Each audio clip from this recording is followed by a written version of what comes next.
guys, welcome to our new lecture series CGPSC Tech for ACF presented by Bright Ventures Academy। आज के हम अपने इस lecture में पेपर 1 का जो आपका बहुत ही इंपॉर्टेंट पार्ट कवर कर रहा है दैट इज़ योर इंग्लिश के हम एक बहुत ही इंपॉर्टेंट टॉपिक को आज कवर करने वाले हैं एंड आई बेट यू कि अगर आप ये लेक्चर लास्ट तक देखेंगे तो आप उस टॉपिक से आया हुआ क्वेश्चन डेफिनेटली छोड़कर नहीं आने वाले हैं। एज वेल एज आपको बहुत सारी नई बातें सीखने को मिलेंगी जो आगे आपकी डेली लाइफ में भी बहुत ही हेल्पफुल होने वाली हैं।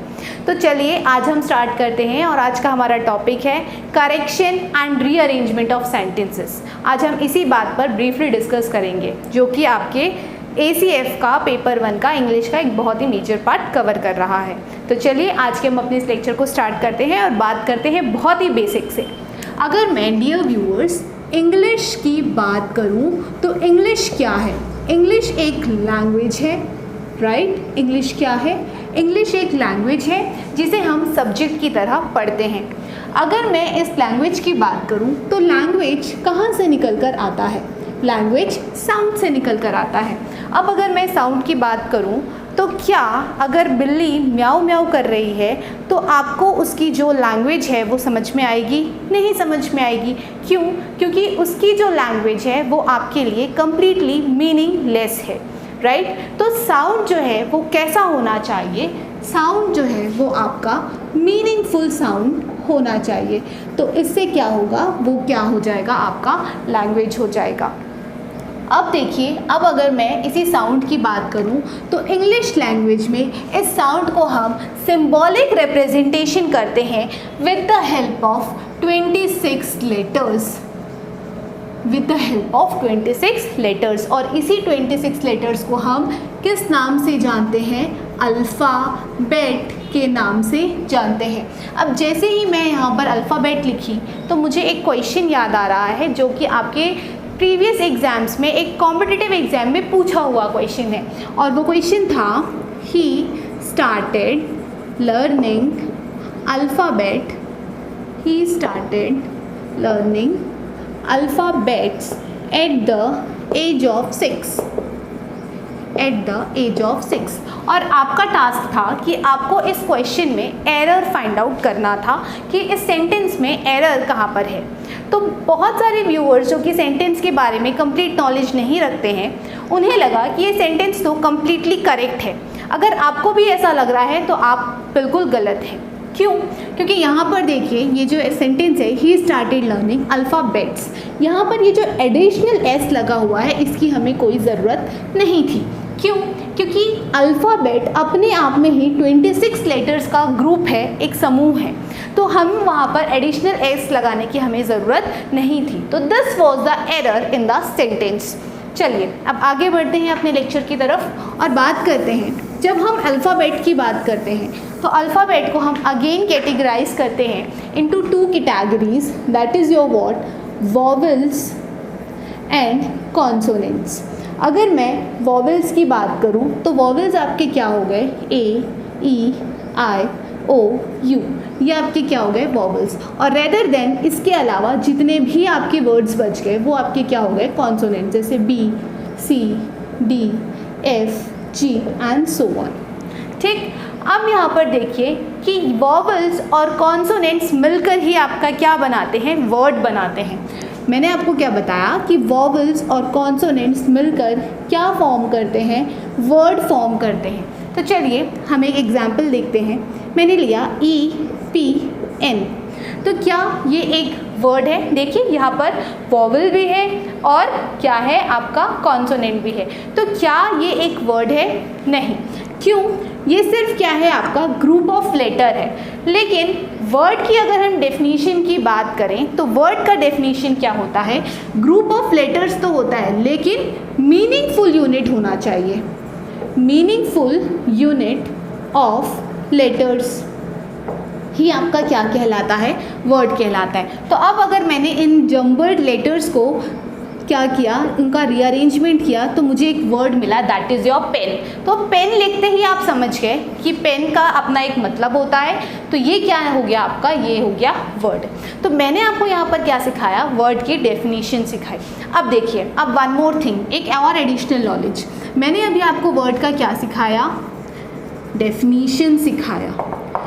अब बहुत लोगों को ये लग रहा होगा कि अब आपको एग्ज़ाम में 2 स्पेलिंग दी हुई है और इसमें से आपको पूछा जा रहा है कि इन दोनों में से डेफिनेशन की करेक्ट स्पेलिंग कौन सी है। तो बहुत लोगों को ये लग रहा होगा कि नीचे वाली जो स्पेलिंग है वो करेक्ट है। गलती आप लोगों की भी नहीं है। क्या होता है कि बचपन से ही हम डेफिनेशन बोलकर हम इसकी स्पेलिंग ये कर देते हैं, लेकिन एक्चुअल में क्या होता है, डेफिनेशन की जो स्पेलिंग होती है वो ये वाली होती है। अब मैं आप लोगों को ये क्यों बता रही हूँ, क्योंकि इंग्लिश में आपका एक और पार्ट है, that is your spelling error वाला पार्ट, स्पेलिंग टेस्ट वाला पार्ट, राइट। तो उस वाले क्वेश्चन को भी आपको छोड़कर नहीं आना है, तभी तो आप अपनी मेरिट लिस्ट पर आएंगे। किसी भी एग्ज़ाम को सिर्फ और सिर्फ पास होने के लिए मत पढ़िए, रैंक अच्छा लेकर आने के लिए पढ़िए, मेरिट लेकर आने के लिए पढ़िए। क्यों? क्योंकि इस एग्ज़ाम को वो स्टूडेंट्स भी अटेम्प्ट कर रहे होंगे जो कहीं ना कहीं गवर्नमेंट जॉब लेकर बैठे हुए हैं, कोई ना कोई एग्ज़ाम क्लियर करके गवर्नमेंट जॉब में, गवर्नमेंट पोस्ट में बैठे हुए हैं, लेकिन उनको क्या करना है, अपनी पोस्ट सुधारनी है, अपनी रैंक को अचीव करना है, एक अच्छे रैंक पे जाना है। तो आपका कंपटीशन उन गवर्नमेंट पोस्टेड लोगों से है, ठीक। तो चलिए, इसलिए तो यहाँ पर जो क्या होगा, डेफिनेशन की जो करेक्ट स्पेलिंग होगी वो ये वाली होगी। क्यों? अब स्पेलिंग टेस्ट को कवर करने का जो बहुत ही एक मोस्ट इजी ट्रिक है वो ये है कि आप अपनी प्रोनाउंसिएशन को सुधारें।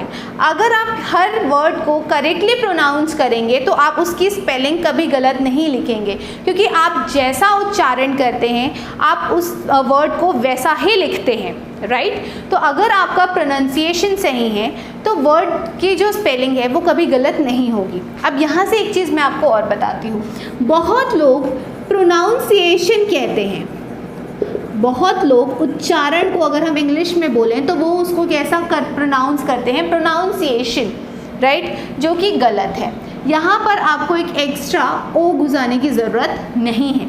इसको अगर हम सही तरीके से इस वर्ड को प्रोनाउंस करें तो वो होता है प्रोनंसिएशन। उच्चारण का सही वर्ड होता है प्रोनंसिएशन। तो अगर आप किसी वर्ड को सही तरीके से प्रोनाउंस करेंगे तो उसकी स्पेलिंग भी क्या आप सही ही लिखेंगे, ठीक। चलिए अब आगे बढ़ते हैं। अब अगर मैं वर्ड की बात करूं तो वर्ड को हम कैटेगराइज कर देते हैं, कैसे, पार्ट्स ऑफ स्पीच में। वर्ड को हम कैटेगराइज कर देते हैं पार्ट्स ऑफ स्पीच में। पार्ट्स ऑफ स्पीच आपके क्या क्या होते हैं? आपका हो गया noun, pronoun, verb, noun, pronoun, adjective, verb, adverb, फिर preposition, conjunction, interjection। ये आपके क्या हो गए, पार्ट्स ऑफ स्पीच हो गए। अब चलिए वन बाय वन करके हम इन पार्ट्स ऑफ स्पीच का क्विक इंट्रोडक्शन ले लेते हैं। अगर मैं नाउन की बात करूं तो नाउन क्या होता है, नेमिंग वर्ड। नाउन क्या होता है, नेमिंग वर्ड। वहीं अगर मैं प्रोनाउन की बात करूं तो प्रोनाउन क्या होता है, it replaces a noun, it replaces a noun. अब मैं बात करती हूँ आपकी थर्ड पार्ट ऑफ स्पीच की, that is your word, that is your adjective.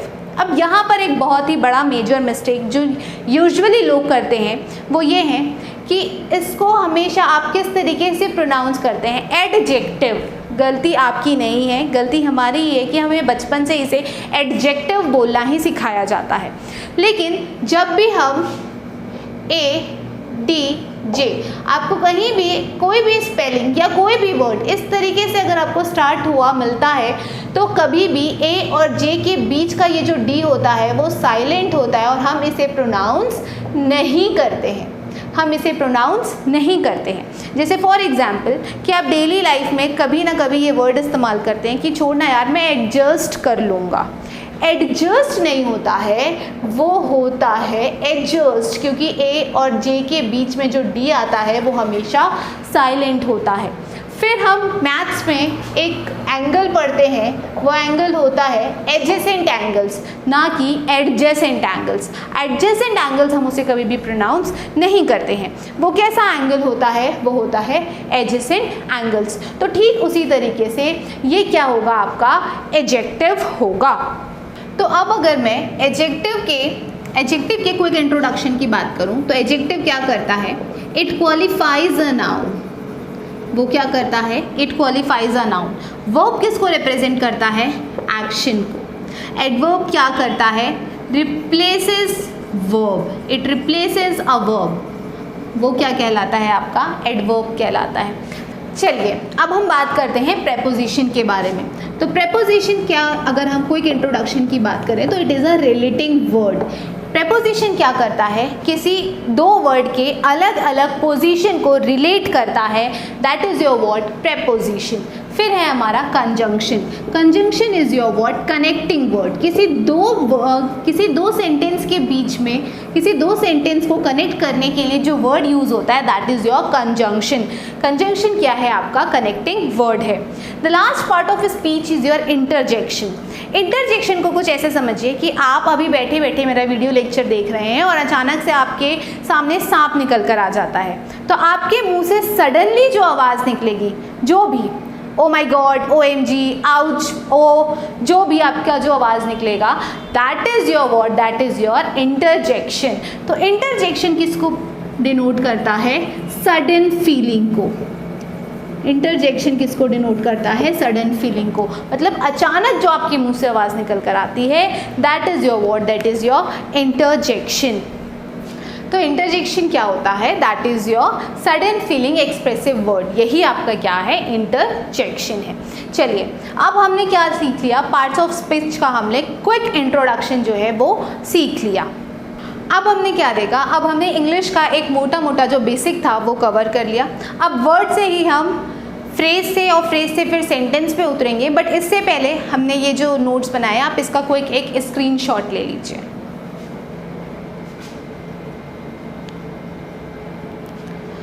चलिए अब हम बात करते हैं वर्ड से मिलकर जो आपका फ्रेज बनता है उसके बारे में। चलिए अब हमने क्या देखा था? वर्ड देखा था, और वर्ड का हमने कैसे डिफाइन किया था? Meaningful unit of letters.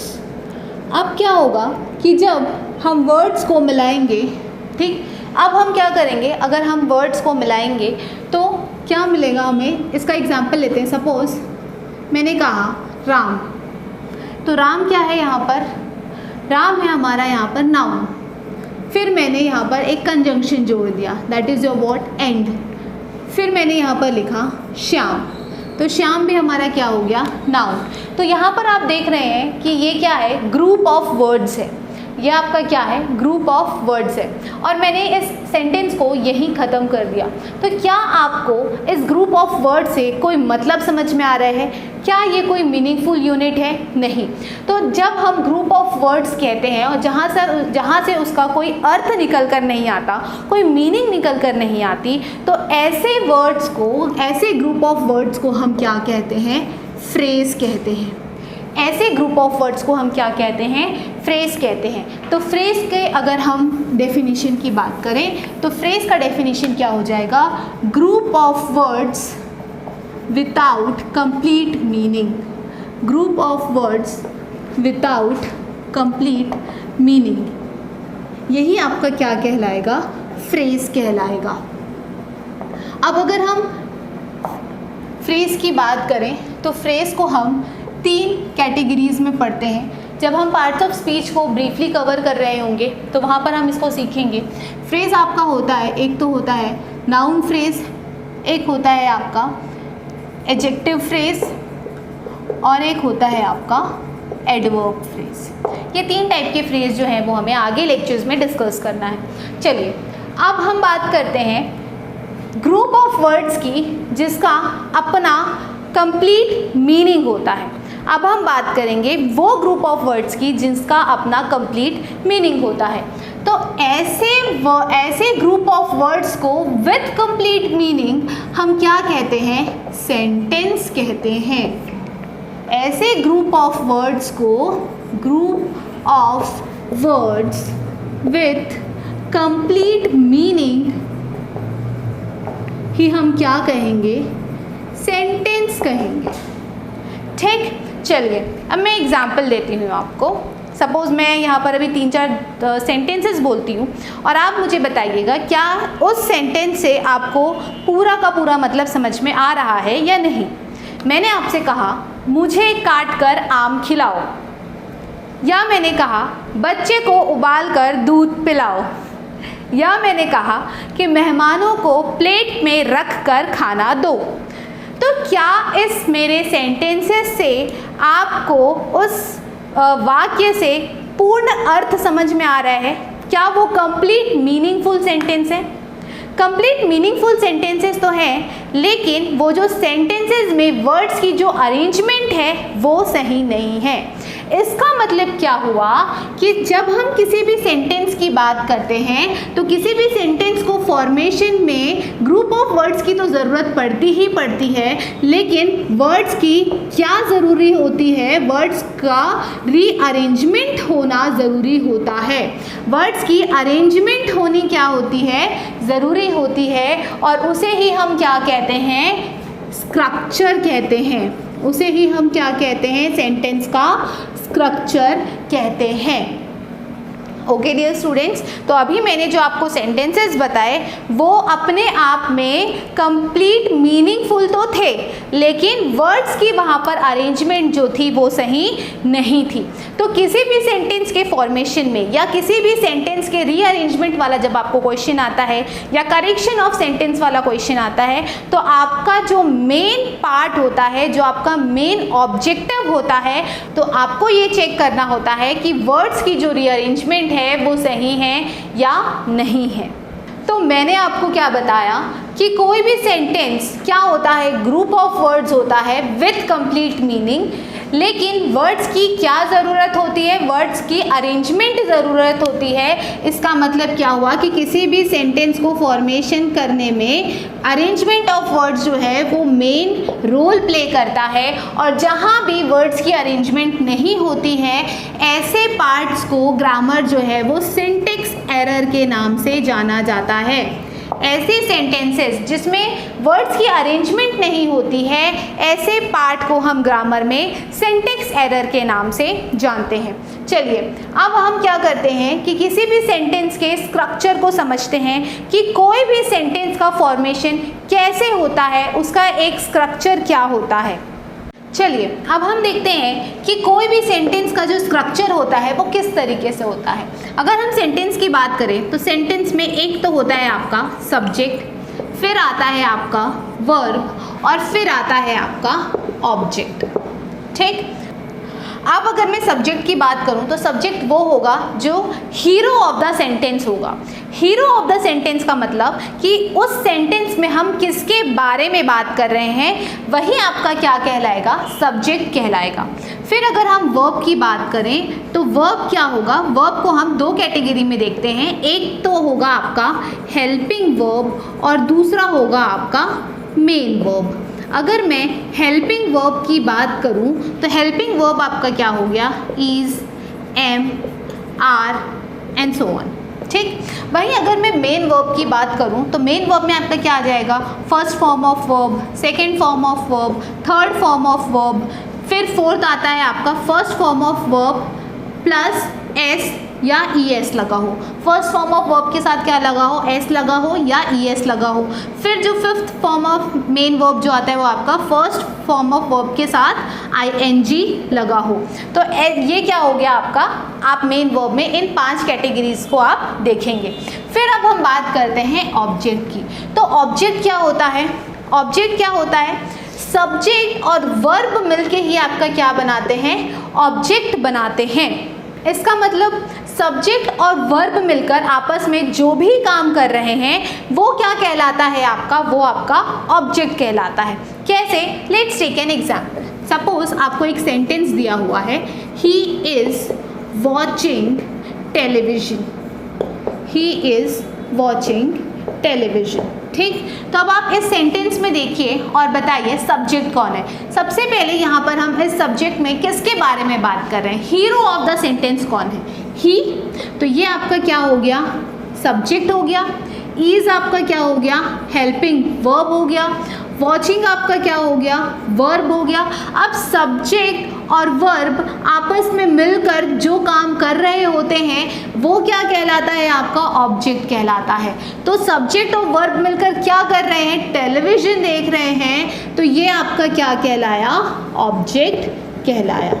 तो इस तरीके से क्या होता है, किसी हम सेंटेंस को, स्ट्रक्चर को हमने सीखा कि कोई भी सेंटेंस जो है वो subject, helping verb, main verb और ऑब्जेक्ट से मिलकर ही कोई एक सेंटेंस का फॉर्मेशन होता है। अभी हमने जो भी चीज़ें सीखी, चलिए इसको हम कुछ प्रैक्टिकल करके देखते हैं। मैं आपके सामने कुछ सेंटेंसेस लिखूंगी और फिर आपको उसमें subject, helping verb, main verb और ऑब्जेक्ट को क्या करना है, आइडेंटिफाई करना है। डियर व्यूवर्स, अभी हम बहुत सारी चीज़ें सीखने वाले हैं। आप प्लीज़ वीडियो को कंटिन्यू देखिए और एंड तक देखिए, आप बहुत सारी नई चीज़ें सीखेंगे। And I guarantee you, I bet you कि इस सेक्शन से आया हुआ कोई भी क्वेश्चन जो है वो छोड़कर नहीं आएंगे। आज के हम अपने इस लेक्चर में आपका अरेंजमेंट और करेक्शन ऑफ सेंटेंसेस जो है वो कंप्लीट कर लेंगे। तो प्लीज़ आप देखिए, एंड तक देखिए। अभी तो ये सिर्फ शुरुआत है, मैं आपको आगे बहुत और भी नई चीज़ें सिखाने वाली हूँ, तो प्लीज़ एंड तक ज़रूर देखिए। चलिए, तो अभी तक के हमने इस लेक्चर में जो भी सीखा, अब हम उसे अप्लाई करके देखते हैं और हम बात करते हैं सेंटेंस एनालिसिस की। ये जो सेंटेंस एनालिसिस हम करेंगे ये आपके पार्ट्स ऑफ स्पीच में भी काम आएगी। PQRS वाला जो सेक्शन होता है आपका, यानी कि रीअरेंजमेंट ऑफ सेंटेंसेस, उसमें भी बहुत ही हेल्पफुल होने वाली है। तो इस वीडियो को एंड तक देखिए। चलिए अब स्टार्ट करते हैं। यहाँ पर आप देख रहे हैं, आपके पास सेंटेंस लिखा हुआ है, Ramesh has decided the team. तो यहाँ पर आप देखेंगे कि रमेश जो है वो आपका क्या हो गया, सब्जेक्ट हो गया। हैज़ हमारा क्या हो गया, हेल्पिंग वर्ब। डिसाइडेड हमारा क्या हो गया, मेन वर्ब। और टीम हमारा क्या हो गया, ऑब्जेक्ट। ठीक, अभी मैंने आपको बताया कि किसी भी सेंटेंस को फॉर्म करने के लिए जो स्ट्रक्चर होता है वो हमारा क्या होता है, सब्जेक्ट के साथ helping verb plus main verb plus object. इस तरीके से हम क्या करते हैं, किसी भी सेंटेंस का फॉर्मेशन करते हैं। चलिए अब नेक्स्ट वाले सेंटेंस में आप देखिए क्या है, मनोज हमारा क्या हो गया, हीरो ऑफ द सेंटेंस। हम किसके बारे में बात कर रहे हैं, मनोज के बारे में। तो मनोज हमारा क्या हो गया, सब्जेक्ट। विल हमारा क्या हो गया, हेल्पिंग वर्ब। एग्जिस्ट हमारा क्या हो गया, मेन वर्ब। और बॉयज, द बॉयज हमारे क्या हो गए, ऑब्जेक्ट। ठीक, अब थर्ड सेंटेंस देखिए, my friend Rahul is reading some books. Fourth है आपका, Rahul my friend is reading some books. Now dear viewers, आपको बताना है कि इन दोनों सेंटेंसेस में कौन सा वाला सेंटेंस जो है वो करेक्ट है। चलिए देखिए और बताइए कि इन दोनों सेंटेंसेस में कौन सा सेंटेंस करेक्ट है। ऐसे ही क्वेश्चंस आपको एग्जाम में पूछे जाएंगे, क्योंकि सेंटेंस करेक्शन आपका एक टॉपिक है and as well as sentence rearrangement, right. तो अब इन दोनों सेंटेंस में आप देखिए और बताइए कौन सा सेंटेंस करेक्ट है। चलिए पहले इसको सॉल्व करते हैं। तो पहले तो हम इसको देखते हैं। चलिए देखिए, इज हमारा क्या हो गया, हेल्पिंग वर्ब। रीडिंग हमारा क्या हो गया, मेन वर्ब। सम बुक्स हमारा क्या हो गया, ऑब्जेक्ट। यहाँ पर भी इज जो है वो हेल्पिंग वर्ब है, रीडिंग मेन वर्ब है और सम बुक्स हमारा क्या है, ऑब्जेक्ट। अब आप ये देखिए कि इन दोनों सेंटेंस में से कौन सा सेंटेंस जो है वो करेक्ट है। यहाँ पर देखिए सब्जेक्ट आपका कौन है, सबसे पहले तो आप सब्जेक्ट पहचान लें। हीरो ऑफ द सेंटेंस कौन है, हीरो ऑफ द सेंटेंस कौन है हमारा, राहुल। तो राहुल हमारा क्या हो गया, सब्जेक्ट। अब बात आती है माई फ्रेंड की। माई फ्रेंड क्या है, यहाँ पर देखिए my friend Rahul, Rahul my friend, कौन सा करेक्ट है। क्या कहना चाह रही हूँ मैं कि राहुल तो आपका सब्जेक्ट हो गया, माई फ्रेंड मतलब मैं बता रही हूँ कि राहुल मेरा फ्रेंड। ठीक, तो मेन सब्जेक्ट आपका क्या हो गया, हम किसके बारे में बात कर रहे हैं, राहुल के बारे में बात कर रहे हैं। और सब्जेक्ट के बाद यानी कि ये जो है माई फ्रेंड जो लिखा हुआ है वो क्या है, वो उसकी एडिशनल इन्फॉर्मेशन है। ये क्या है, राहुल की एडिशनल इन्फॉर्मेशन क्या है, मैं बता रही हूँ राहुल कौन है, मेरा फ्रेंड है। यानी कि मैं क्या बता रही हूँ कि सब्जेक्ट का जो एडिशनल इन्फॉर्मेशन होता है उसे हम क्या कहते हैं, एट्रीब्यूट कहते हैं। उसे हम क्या कहते हैं, एट्रीब्यूट। यानी कि सब्जेक्ट के एडिशनल इंफॉर्मेशन को देने वाला ही क्या कहलाता है, एट्रीब्यूट कहलाता है। तो यहाँ पर हमने क्या देखा कि राहुल का जो एडिशनल इंफॉर्मेशन है वो आपका क्या है, एट्रीब्यूट है। और एट्रीब्यूट को हम कभी भी सब्जेक्ट से पहले नहीं लिखते। इट मीन्स ये वाला सेंटेंस हमारा क्या है, रॉन्ग है। तो हमने अभी एक नया स्ट्रक्चर देखा, that is your word subject plus attribute plus helping verb, main verb और ऑब्जेक्ट। ठीक, तो सिमिलरली आप अपने 5th वाले सेंटेंस में देखिए, the great Akbar. Hero of the sentence कौन होगा यहाँ पर, अकबर। तो अकबर हमारा क्या हो गया, सब्जेक्ट। सब अकबर का एडिशनल इंफॉर्मेशन क्या है, द ग्रेट, राइट। अकबर का एडिशनल इंफॉर्मेशन क्या है कि वो ग्रेट थे। ठीक, तो ये वाला सेंटेंस क्या है, कंप्लीटली रॉन्ग है। यहाँ पर क्या आएगा, Akbar the great ruled majestically. I hope you are clear with this. हमने अभी एक नई बात सीखी, that is your what, attribute.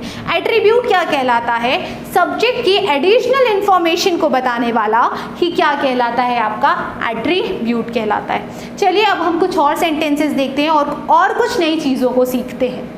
Okay dear viewers, अब हमारे सामने ये कुछ सेंटेंसेस लिखे हुए हैं, अब हम इनकी एनालिसिस करते हैं। देखिए, the students have taken the decision. तो ये जो द स्टूडेंट्स हैं वो हमारे क्या हो गए, सब्जेक्ट। हैव हमारा क्या हो गया, हेल्पिंग वर्ब। टेकन हमारा क्या हो गया, मेन वर्ब। और द डिसीजन हमारा क्या हो गया, ऑब्जेक्ट। अब नेक्स्ट सेंटेंस में आप देखिए क्या हो रहा है, Mr Gupta the professor will take the responsibility. तो मिस्टर गुप्ता हमारे क्या हो गए, सब्जेक्ट। द प्रोफेसर हमारे क्या हो गए, एट्रीब्यूट। एडिशनल इंफॉर्मेशन है मिस्टर गुप्ता की कि वो प्रोफेसर हैं, तो ये क्या हो गया, द एट्रीब्यूट। विल हमारा क्या हो गया, helping verb. Take main verb. The responsibility हमारा क्या हो गया, ऑब्जेक्ट। अब नेक्स्ट देखिए, चलिए नेक्स्ट सेंटेंस देखते हैं, इसको हम बाद में डिस्कस करेंगे। The principal of our college had organise the camp. तो हैड तो हमारा हेल्पिंग वर्ब हुआ, ऑर्गेनाइज्ड हमारा मेन वर्ब हुआ, कैंप हमारा ऑब्जेक्ट हुआ। प्रिंसिपल सर हमारे क्या हो गए, सब्जेक्ट हो गए। ऑफ आवर कॉलेज क्या हुआ, तो the principal of our college पूरा का पूरा सब्जेक्ट होगा, नहीं, बिल्कुल नहीं। अब यहाँ पर हम एक नई चीज़ सीखेंगे, कैसे, इस सेंटेंस को पढ़िए। The questions of this exercise. यहाँ पर हम किसके बारे में बात कर रहे हैं, हीरो ऑफ द सेंटेंस कौन है, क्वेश्चन। तो ये हमारा क्या हो गया, सब्जेक्ट। अब ये क्वेश्चन कहाँ से निकल कर आ रहा है, एक्सरसाइज से। क्वेश्चंस कहाँ से निकल कर आ रहे हैं, एक्सरसाइज से। तो ये वाला जो पार्ट हो गया ऑफ दिस एक्सरसाइज, ये क्या कहलाएगा आपका, पार्टिटिव। क्योंकि क्वेश्चंस कहाँ से निकल कर आ रहे हैं, एक्सरसाइज से निकल कर आ रहे हैं, तो इसे हम किस नाम से जानते हैं, पार्टिटिव। और ग्रामरियंस इसे कहते हैं एडजंक्ट, और ग्रामरियंस इसे क्या कहते हैं, एडजंक्ट। ठीक, एडजंक्ट नहीं होगा वो, एडजंक्ट, क्योंकि ए और जे के बीच वाला जो डी होता है वो क्या होता है, साइलेंट होता है। ओके, वैसे ही नेक्स्ट क्वेश्चन देखिए, द प्रिंसिपल हमारे क्या हो गए, सब्जेक्ट। और प्रिंसिपल कहाँ के हैं, कॉलेज के हैं, तो ये क्या हो गया हमारा, एडजंक्ट। ठीक, ओके। तो अब यहाँ पर हमने क्या सीखा कि थर्ड एनालिसिस हमने क्या करी कि सब्जेक्ट प्लस पार्टिटिव या adjunct plus helping verb plus main verb plus object. अब बहुत ही अच्छा क्वेश्चन आपके दिमाग में या कंफ्यूजन आपके दिमाग में आ रहा होगा कि एट्रीब्यूट और एडजंक्ट के बीच में हम कैसे फाइंड आउट करेंगे कि एट्रीब्यूट कौन है और एडजंक्ट कौन है। इसकी बेस्ट ट्रिक है याद रखने की कि जहाँ कहीं भी पार्टिटिव होगा उसके पहले आपको प्रेपोजिशन लगा हुआ मिलेगा। अगर पार्टिटिव कब होगा, जब उस वर्ड के पहले क्या लगा होगा, प्रेपोजिशन लगा होगा तो वो क्या कहलाएगा, आपका पार्टिटिव। वहीं एट्रीब्यूट के पहले कोई भी प्रेपोजिशन नहीं लगा होगा तो वो क्या हो गया, आपका एट्रीब्यूट हो गया। I hope you people are clear. चलिए नेक्स्ट सेंटेंस देखते हैं। चलिए अब हम नेक्स्ट सेंटेंस देखते हैं। नेक्स्ट सेंटेंस है हमारा Sanjeev is a nice doctor. Next sentence है हमारा Sanjeev is a nice doctor. अब इसकी एनालिसिस करते हैं। संजीव हमारा क्या हो गया, सब्जेक्ट। इज़ हमारा क्या हो गया, helping verb. A nice doctor, तो संजीव सब्जेक्ट हुआ या नाइस डॉक्टर सब्जेक्ट हुआ, कौन सा सब्जेक्ट हुआ? हीरो ऑफ द सेंटेंस कौन है, संजीव। अगर मैं संजीव की बात कर रही हूँ तो मुझे पता है कि संजीव क्या है, अपने आप में ही डॉक्टर है। तो ऑब्जेक्ट की जगह लिखा हुआ, ये तो ऑब्जेक्ट की जगह होता है, तो कहीं ऐसा तो नहीं कि ऑब्जेक्ट की जगह लिखा हुआ जो ऑब्जेक्ट हम जिसे ऑब्जेक्ट समझ रहे हैं कहीं वो सब्जेक्ट तो नहीं है ना। तो ऐसा होता है कि ऑब्जेक्ट की जगह लिखा हुआ जो सब्जेक्ट के बारे में बताता है उसे हम क्या कहते हैं, सब्जेक्ट कॉम्प्लीमेंट कहते हैं। उसे हम क्या कहते हैं, सब्जेक्ट कॉम्प्लीमेंट कहते हैं। ठीक, ऑब्जेक्ट की जगह लिखा हुआ सब्जेक्ट की कंप्लीट इंफॉर्मेशन देने वाला क्या कहलाता है, आपका सब्जेक्ट कॉम्प्लीमेंट कहलाता है। नेक्स्ट वाला सेंटेंस देखिए, प्रियंका क्या हो गई हमारी, subject, became verb and actress, तो ये क्या हो गया हमारा सब्जेक्ट कॉम्प्लीमेंट। ओके, ऑब्जेक्ट की जगह लिखा हुआ सब्जेक्ट की इंफॉर्मेशन कंप्लीट करने वाला क्या कहलाता है, सब्जेक्ट कॉम्प्लीमेंट कहलाता है। ठीक, चलिए अब हम कुछ और सेंटेंसेस लिखकर उसकी ब्रीफली एनालिसिस करते हैं और कुछ नई बातों को भी सीखते हैं। ओके डियर व्यूअर्स, अब हमारे सामने और कुछ 6 सेंटेंसेस लिखे हुए हैं। चलिए अब हम इनकी ब्रीफली एनालिसिस करते हैं। सबसे पहले तो लिखा हुआ है कमलेश एंजॉयज द सिचुएशन, तो कमलेश हमारा क्या हो गया, सब्जेक्ट, एंजॉय हमारा क्या हो गया, मेन वर्ब, और द सिचुएशन हमारा क्या हो गया, ऑब्जेक्ट। सेकेंड वाला सेंटेंस पढ़िए, Madhuri the finest actress join the Bollywood, तो माधुरी क्या हो गई हमारी सब्जेक्ट, ये फाइनेस्ट एक्ट्रेस हमारा क्या हो गया एट्रीब्यूट, और जॉइंट क्या हो गया मेन वर्ब, द बॉलीवुड क्या हो गया हमारा ऑब्जेक्ट। अच्छा, मैंने आप लोगों को अभी थोड़ी देर पहले बताया कि एट्रीब्यूट क्या होता है, सब्जेक्ट का एडिशनल इंफॉर्मेशन देने वाला ही क्या कहलाता है, आपका एट्रीब्यूट कहलाता है। और मैंने आपको बताया कि सब्जेक्ट क्या होता है, हीरो ऑफ द सेंटेंस होता है, और एट्रीब्यूट को हम हमेशा सब्जेक्ट के बाद ही लिखते हैं। बट ऐसा क्यों होता है कि हम एट्रीब्यूट को पहले क्यों नहीं लिख सकते? चलिए इसको ऐसे समझते हैं कि इस सेंटेंस को देखिए, माधुरी द फाइनेस्ट एक्ट्रेस, अगर मैं इसको ऐसे लिखूं कि the finest actress Madhuri, the finest actress Madhuri, तो दोनों में क्या गड़बड़ है, कुछ तो गड़बड़ नहीं है।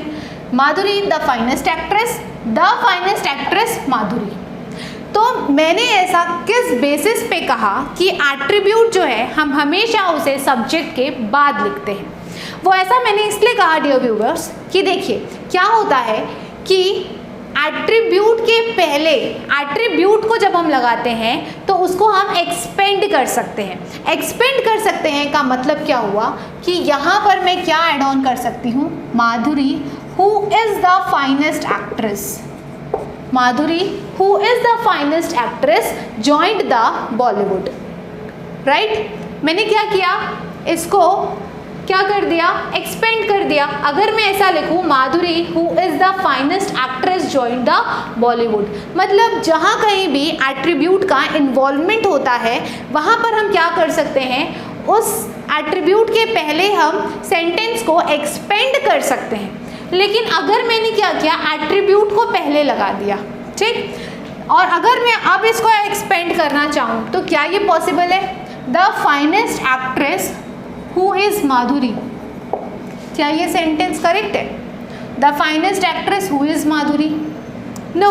तो इसलिए मैंने आपसे कहा कि हम हमेशा क्या करते हैं, एट्रीब्यूट को सब्जेक्ट के बाद इसलिए लगाते हैं क्योंकि इस एट्रीब्यूट को हम एक्सपेंड किया जा सकता है, लेकिन अगर हम एट्रीब्यूट को पहले लगा दें तो उसे एक्सपेंड नहीं किया जा सकता। So this is the right form. Okay, चलिए आगे बढ़ते हैं। नेक्स्ट सेंटेंस देखिए, Sanjeev with his friends can solve the puzzle. तो संजीव हमारे क्या हो गए, सब्जेक्ट, विथ हिज फ्रेंड्स हमारा क्या हो गया, adjunct, can helping verb, solve main verb, the puzzle क्या हो गया हमारा, ऑब्जेक्ट हो गया। नेक्स्ट सेंटेंस देखिए, शी गेव मी 10,000 रुपीज़। तो शी कौन हो गई, सब्जेक्ट, गेव क्या हो गया, मेन वर्ब, मी क्या हो गया, ऑब्जेक्ट, और फिर 10,000 रुपीज़ क्या हो गया। अब यहाँ पर हम क्या हो गए, फंस गए। तो अब हम यहाँ पे क्या करेंगे, नई चीज़ सीखेंगे। ठीक, तो क्या हो रहा है यहाँ पर आप देखिए, मी भी एक ऑब्जेक्ट है और 10,000 रुपीज़ भी आपका क्या है, एक ऑब्जेक्ट है। देखिए क्या होता है कि अभी हमने जैसे पढ़ा, subject, helping verb, main verb plus object. अगर हम ऑब्जेक्ट की बात करते हैं तो ऑब्जेक्ट दो हो सकते हैं, एक होता है आपका डायरेक्ट ऑब्जेक्ट और दूसरा होता है आपका इनडायरेक्ट ऑब्जेक्ट। अगर मैं डायरेक्ट ऑब्जेक्ट की बात करूं तो डायरेक्ट ऑब्जेक्ट आपका क्या हो गया, जो कि वर्ब के लिए काम करता है। डायरेक्ट ऑब्जेक्ट क्या हो गया आपका, किसके लिए काम करता है, वर्ब के लिए काम करता है। और वहीं इनडायरेक्ट ऑब्जेक्ट जो है वो क्या करता है, सब्जेक्ट का इंफॉर्मेशन देता है। क्या करता है वो, सब्जेक्ट का इंफॉर्मेशन देता है। ठीक, तो यहाँ पर देखिए, she gave me, direct object किसके लिए काम करता है, वर्ब के लिए। गेव आपका क्या है, मेन वर्ब है, तो उसने मुझे क्या दिया, 10,000 रुपीज़ दिया, राइट। तो ये आपका क्या हो गया, डायरेक्ट ऑब्जेक्ट। 10,000 रुपीज़ आपका क्या हो गया, डायरेक्ट ऑब्जेक्ट। अब इनडायरेक्ट ऑब्जेक्ट किसके लिए काम करता है, सब्जेक्ट का एडिशनल इंफॉर्मेशन देता है। तो she gave me 10,000 rupees, subject ने किसको पैसे दिए, मुझे पैसे दिए, तो ये आपका क्या हो गया, इनडायरेक्ट ऑब्जेक्ट। ठीक, भाई नेक्स्ट सेंटेंस देखिए, they offered the guest many dishes. तो दे क्या हो गए, सब्जेक्ट, ऑफर्ड क्या हो गया, मेन वर्ब। अब अगेन यहाँ पर आपके पास क्या है, दो ऑब्जेक्ट है। तो देखिए डायरेक्ट ऑब्जेक्ट किसके लिए काम करता है, मेन वर्ब के लिए। उन्होंने क्या ऑफर किया, बहुत सारे डिशेस ऑफर किए, किसको, गेस्ट को। तो ऑफर क्या किया गया, डिशेस ऑफर किए गए, तो ये आपका क्या हो गया, डायरेक्ट ऑब्जेक्ट। फिर सब्जेक्ट के साथ जो इंफॉर्मेशन दे रहा है, दे ऑफर्ड द गेस्ट, उन्होंने किंग को ऑफर किया, गेस्ट को ऑफर किया, तो ये आपका क्या हो गया, इनडायरेक्ट ऑब्जेक्ट। अच्छा, और एक बात, अगर मैं डायरेक्ट ऑब्जेक्ट की बात करूं तो डायरेक्ट ऑब्जेक्ट जो होता है ये compulsory part of the sentence होता है, compulsory part of the sentence. वहीं इनडायरेक्ट ऑब्जेक्ट आपका नॉन कंपल्सरी पार्ट होता है।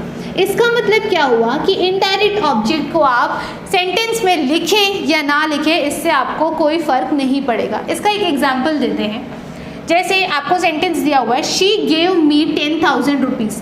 अगर मैं यहाँ पर डायरेक्ट ऑब्जेक्ट को हटा दूँ तो क्या होगा, शी गेव मी क्या दी, नहीं पता ना आपको कि वो क्या कह रही है। लेकिन अगर मैं इनडायरेक्ट ऑब्जेक्ट को हटा दूँ, शी गेव 10,000 रुपीज़, तो भी सेंटेंस का कंप्लीट मीनिंग निकल कर आ रहा है। तो इससे क्या पता चला कि direct object is the compulsory part of the sentence, whereas indirect object is the non compulsory part of the sentence. Okay, last sentence है हमारा, हिना ग्रू एंग्री।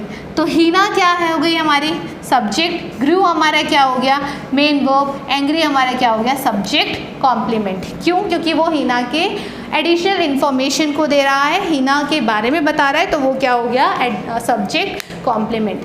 तो डियर व्यूवर्स, आज का हम अपना लेक्चर यही वाइंड अप करते हैं। हमने अपने लेक्चर में सेंटेंसेस को ब्रीफली डिस्कस कर लिया और यहाँ पर हमने देखे सेंटेंसेस किस तरीके से उनको फ्रेम किया जाता है, उसका स्ट्रक्चर क्या होता है, हमने पूरा स्टडी कर लिया है।